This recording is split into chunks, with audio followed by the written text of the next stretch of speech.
Good morning guys, it's currently 8:10, so December 24 na, disperas na ng Pasko. So si Mana ako uwi sa kanila, sa kapatid niya, manggugulo doon. And sad to say, na andito sa Pampanga yung aking lola, my dad's mom. And sa totoo lang guys, out of disrespect, hindi ako bastos na apo o anak, pero I don't like her to be here at all. And I don't want to celebrate Christmas with her. Totally talaga, kasi it will ruin lang yung sayang nararamdaman ko na tomorrow it's Christmas na, diba? Although wala tayong masyadong budget, wala pa akong trabaho, and ang daming hindi magagandang nangyari ngayong 2025. Pero I need to force myself to celebrate Christmas with my family. Except sa lola ko, ayoko siyang kasama. Si girl, it will ruin lang. So, yan lang. Magluluto lang ako ng breakfast. Magagawa lang ako ng fried rice with egg and hotdog. So, pagkasamasamahin ko lang. Luto lang muna yan. So, lutuin lang muna natin itong hotdog. Sorry, shaky cellphone kasi gamit ko, guys. Never ako nag-digital camera sa mga vlog ko. Kasi low-key, low-key vlogger. Vlogger ko nung lang tayo dito. Ayan, so. Ayan. Tapos, ayan yung mga sangkap. Tapos, bagong luto kasi yung kanin. So, ayan guys, 9:03 na. Disperas na ng Pasko, December 24. It's Wednesday.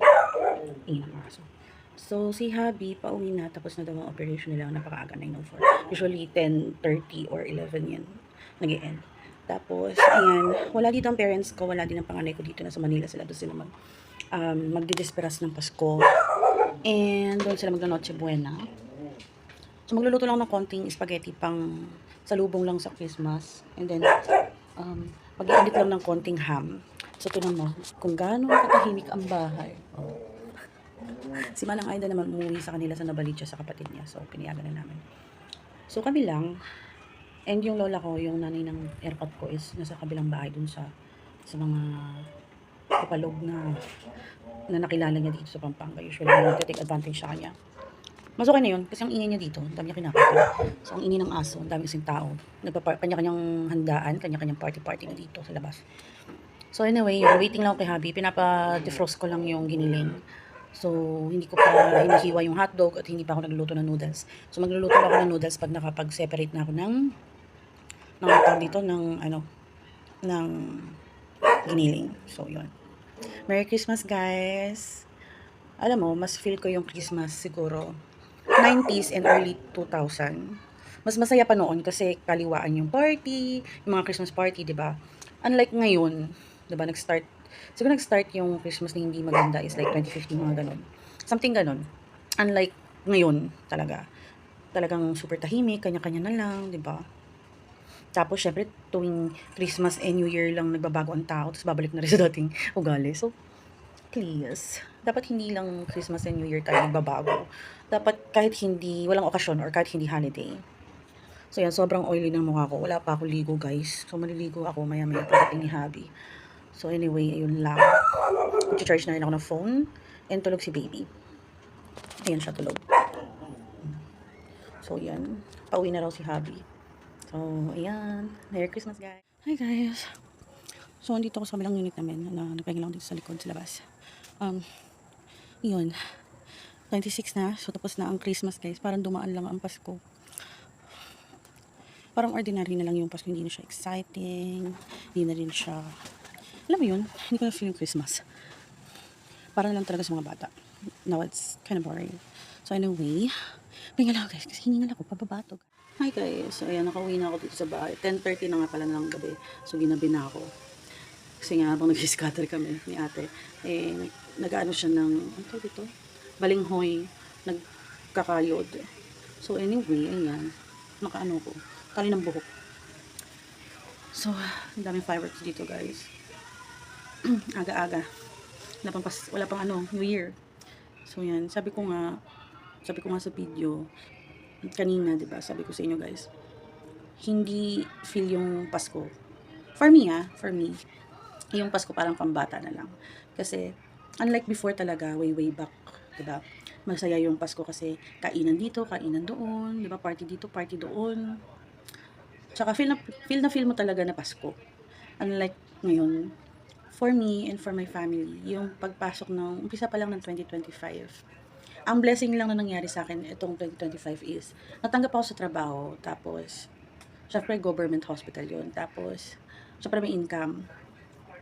Tapos, nung nakilala ko yung partner ko, and then, like February or March, mga bandang March, alam mo yun, in instant, we found out that I'm pregnant. Tapos, ayun, doon na nagsimula yung hindi magandang pangyayari. Like, dahil buntis nga ako, grumabe yung hypertension ko, nag-triggered talaga.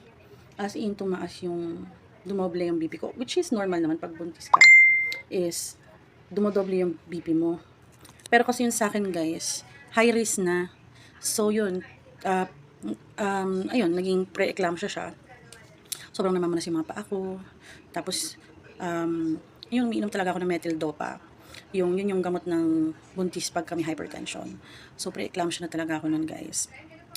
So, ang nangyari, nag-transfer ako ng doctor from dito sa amin lang to pre-nat doon sa hospital kung saan ako nag-work. Doon yung OB-GYN ko. So, yun. So, double talaga yung check-up nila sa akin. And then, siguro mga nasa, ko nun, 3 months, 4 months, ay hindi, ayun, 4 months, na-hospital ako noon, 4 months, 5 months, gano'n, na-hospital ako guys, kasi nga, pre-eclampsia talaga, sobrang tumaas yung BP ko, umabot ng 170, to 180, which is high risk nga, delikado yun for me and for the baby. Tapos yun, na-admit ako for 10 days, ang daming gamot, ang daming tinurok sa akin, and then yung blood sugar ko, time to time, inaano nila, tumas din kasi yung sugar ko that time kasi nga stress. So, since type 1 diabetes ako noon, hindi ako nakapag-insulin. Nagdelikado talaga ako. As in, 50-50 ako the whole pregnancy. And, ang pinakamaganda lang na nangyari this year, 2025, is God gave us a miracle gift, which is yung baby ko. Dahil, nag-50-50 nga kami, nagdelikado din siya nung lumabas, kasi nga premature siya, 7 months siya lumabas. Sa awa ng Diyos, is nakalabas kami ng buhay sa hospital. Yun yung blessing na natanggap ko 2025. But the rest is really, talaga, pangit ng pangyayari. Like, in and out ako. Although wala akong binayaran sa hospital kasi nga, empleyado ako doon at the same time. Inabutan ako, nung nanganak ako sa baby ko, inabutan ko yung, sumakto yung zero billing. So, wala talaga akong ginastos. Ang magastos lang sa akin guys is yung maintenance kong gamot nung buntis ako at up until now. Gamot ko sa puso, gamot ko sa hypertension. Sobrang, ang dami ko rin iniinom ngayon. Like, pang high blood, tapos para sa puso ko. Tapos nito lang, nitong November 20. Pero bago mag November 20, 2 weeks ago, almost 2 weeks na akong nahihirapan huminga to the point na hindi ako makatulog sa gabi kasi pag humiga ako, sobrang baba or kahit medyo mataas na yung unan ko, hindi ako makahinga, parang may nakadagan sa dibdib ko, guys. Tapos, ayun, syempre may hyperasthma ako or severe asthma. Talagang pag inasthma ko, ubo to the max, dry cough, tapos hirap din huminga sometimes. Pero ito kasi, talagang tuwing gabi ako, hindi makahinga. Okay ako sa umaga, pero pag sa gabi, sobrang to the point na naiiyak na ako kasi hindi ako makatulog. Sa umaga ako guys, bumabawi ng tulog. Pinapaalaga ko kay Manang si baby, doon nag-umpisa yun. Tapos yun na nga, akala namin talaga ng mama ko is, dahil nga lang sa asthma, kaya ako hirap huminga. Tapos, nito lang, November 20, ayun na naman, sobrang hirap na talaga akong huminga nun. To the point na sobrang manas na ng binti ko, tsaka ng paa ko. Na parang buntis ako. Sobrang manas na siya, guys. Tubig na tubig. Tapos, kakain na kami ng dinner nun gabi na. So, sabi ko sa partner ko, higa muna ako saglit. Tawagin na lang kung kakain na tayo. So, tinawag ko yung pangalawa kong anak, si EJ. Dati bunso siya, ngayon pangalawa na si Kuya EJ. Nagpakamot ako ng likod. So, nakaupo ako nun. Sabi ko, sige na, pakamot ako ng likod. Tapos, to the point na hinahabol ko na yung hininga ko. Na, alam mo yun, nawalan ako ng malay. Pero, hindi ganun katagal. So, pagka naririnig ko pa sila eh. Tapos, namumulat ko pa yung mata ko, pero hindi na ako makapagsalita. Hinahabol ko talaga yung hininga ko. So, gulantang sila lahat dito. Umiyak yung mga anak ko, yung partner ko, pati si Manang Aida umiyak. So, to the point na tinawagan nila yung mama ko. And, they decided na dalhin ako sa private hospital kung saan ako before nagtrabaho. Malapit lang naman dito. Tapos,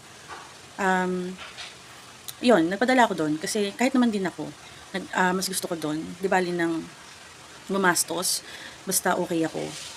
Tapos yun na. Nung na-hospital ako, yun na, November 20, so kinuha ko ng ambulance dito ng barangay, which is, ano kayo team ko yun ERT eh. So yun, kinuha na ako kasama yung partner ko. Naiwan dito yung dalawang anak ko, yung baby, tapos mana. Tapos yun, nasa ER na ako. To the point na chines x-ray ako, tapos punta kami sa St. Catherine for CT scan. Kasi nga, akala nila na baldog yung ulo ko. Pero sa kama lang po ako na wala ng malay. Nadaganan ko pa nga si Kuya AJ. So yun, pagkalabas ng chest x-ray ko, nagulat yung doktor kasi sobrang maga or sobrang laki ng heart ko. So meron ng cardiomegaly. Tawag doon kasi cardiomegaly or enlargement of the heart. Tapos nakita din nila na parang may fluids yung baga ko, which is parang may pneumonia ako. So yun, tapos dahil siguro distress ako, dahil nga hindi ako makahinga, distress, tumaas yung BP ko, nasa 200 over 100. So yun, sabi nung doktora dun sa ER na, i-admit ka na namin, hindi ka namin pauwiin, i-admit ka namin to monitor you. And ito yung chest x-ray mo, and the result is meron kang pneumonia, may tubig ka sa baga, at the same time maga yung heart mo, sobrang laki. So yun, to the point na naiyak na ako, hindi ko alam kung bakit. Tapos sabi ng doktora, baka kasi na meron kang heart failure. So buti na lang daw hindi ako na mild stroke. Pero papunta na doon. Tapos, yun, dumating na yung parents ko from Manila. Sumugod sila dito sa Pampanga. Dumiretso na doon sa ER. So, ang sabi ng parents ko, especially yung airpot ko, naluhalo ako, sabi niya, anong findings? Sabi ko, maga daw po yung heart ko, meron akong heart failure, meron din po akong tubig sa baga. So, naiiyak ako. Sabi ng papa ko, wag mong isipin yung gastos. Pera lang yan. Huwag mong isipin kasi baka ma-stress ka lang. Lalong lumala yung nararamdaman mo. Pahinga ka dito, magpagaling ka. Huwag mo ring isipin yung mga bata sa bahay kasi mamonitor namin yan, yung mga apo. Siyempre, apo nila, di ba? Tapos yung partner ko, since may pasok siya, hindi na nga pwede siyang mag-leave dahil nga nag-leave na siya ng 2 months nung nanganak ako. Yun nga yung, namin, parang caretaker dun sa unit. Siya yung nagbantay sa akin for almost 5 days. So yun, to the point na sabi ko, my God, sobrang stress ako. Kahit sabihin nila na hindi ko kalimutan, I know na pera lang yun, kikitain naman yun. Pero syempre, alam mo yun, yung inisip ko na, shucks, wala akong income kasi nga nag-resign na ako sa trabaho ko. Tapos, hindi naman ganun kalaki yan yung sweldo ng partner ko. Tapos yung parents ko, syempre may mga, aminado naman tayo, may utang din ng mga binabayaran, may mga binabayaran din sila. Binabayaran yun ng mama ko tong bahay na nakapangalan sa akin, buwan-buwan. So, wala talaga akong stable income kasi simula nung na-hospital ako, nabuntis ako hanggang sa nanganak ako is lahat ng pera namin, pera ko, pera ng parents ko and ng partner ko is lumabas. Wala pang bumabalik. May bumalik man na konti pero lumalabas pa ulit, agad, ganun. So, yun, iniisip ko saan kukuha ng pera, ganyan-ganyan.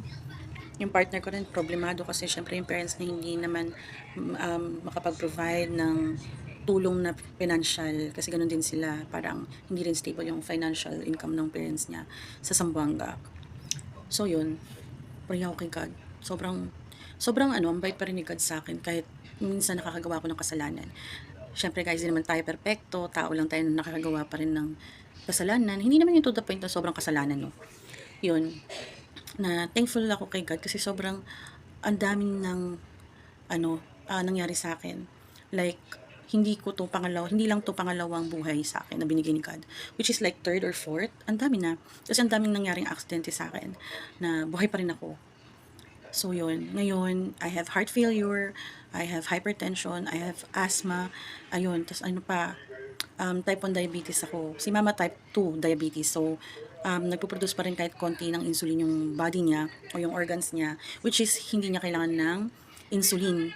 So meron lang siyang iniinom for diabetes. Ako naman may iniinom at the same time insulin. So, mas delicate yung life ko kaysa sa mama ko. Alam mo yun, sabi nga ng mama ko ang bata-bata ko pa daw. I'm only 31 guys. Pero mas marami pa, biruin mo yun, mas marami pa akong sakit kaysa sa parents ko. So yun, I need to take care of myself kasi ang liliit pa ng mga anak. Like, si Kuya Nathan, yung panganay ko is only 11. Si Kuya EJ, yung pangalawa ko is only 10. Tapos, itong ang baby ko, it's only 5 months. So, yun guys, ayun si Manang mo. Tchadan! Bagong ligo. Kaya ang prayer ko kay God is, sana pagpasok ng 2026 is, magaan sa pagpasok dito sa bahay. Tapos, lahat ng problema sa pagpasok ng 2026 is ma-resolve. Tapos, sana, basta magana yung health, wealth, tapos sana puro masaya. Siyempre, yung malungkot nun, pero hindi ganun. Yung katulad ng 2025, sobrang bigat. Sana yung 2026 is magaan. Saka yung pagpasok ng swerte at pera, sana magaan sa amin. So, malapit ng pag-out si Habi, 11:01 PM na. Nagluluto lang ako ng mushroom soup. Kasi gusto kong uminom ng higop-higop ba. So, yun, nanonood lang kami ng MMK. So, yun guys, Merry Christmas and Happy New Year sa inyo.